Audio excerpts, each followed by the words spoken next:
Olá, sou Rodrigo Cagali, vice-presidente de operações da Mitre. Estou aqui para apresentar os números do segundo trimestre de 2025. Ao longo desse período, focamos na nossa execução operacional e na parte comercial, venda dos nossos projetos atualmente em desenvolvimento. Fechamos o trimestre com 291 milhões de reais em vendas líquidas. No semestre, esse número representou 616 milhões, um crescimento de 10%, quando comparado com o mesmo período do ano passado. Esses números produziram uma VSO, que é a velocidade de vendas, de 15% no trimestre e de 44% nos últimos 12 meses. Um excelente indicador, considerando que nós temos aí aproximadamente de 3 a 4 anos para se vender um empreendimento. Outro importante destaque desse trimestre foi a entrega do Vila Vista Trancoso, a primeira propriedade sob a bandeira da Aslu, o que consolida então a marca no segmento de alto padrão do mercado imobiliário.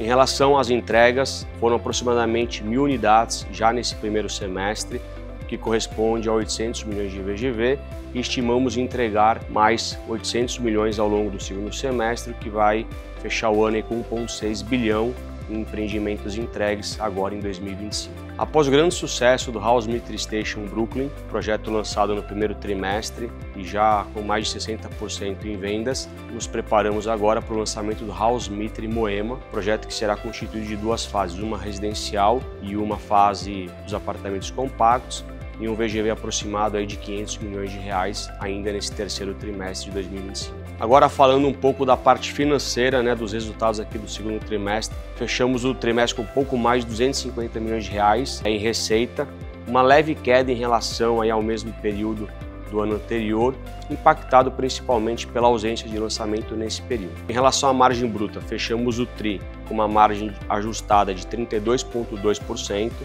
um ganho de 3,7% quando comparado ao mesmo período de 24, mas uma retração de 1% quando comparado ao primeiro trimestre de 25. O mercado vem apresentando alguns desafios do ponto de vista de mão de obra especializada, principalmente na fase final de obra, o que tem gerado aí pontualmente algum tipo de atraso e também custos adicionais nesse período.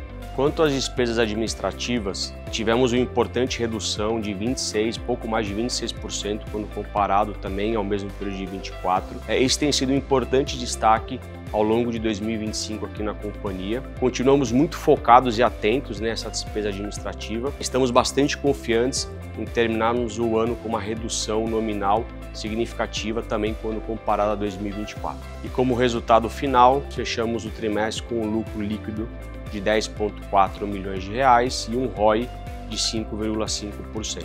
Já em relação ao endividamento, fechamos então esse período com 46,2% de dívida líquida, um ligeiro aumento em relação ao primeiro trimestre de 2025, mas dado o alto volume de repasse que temos para fazer agora ao longo desse segundo semestre, proveniente das recentes entregas, geraremos caixa já ao longo desse segundo semestre, sobretudo e concentrado no quarto trimestre do ano.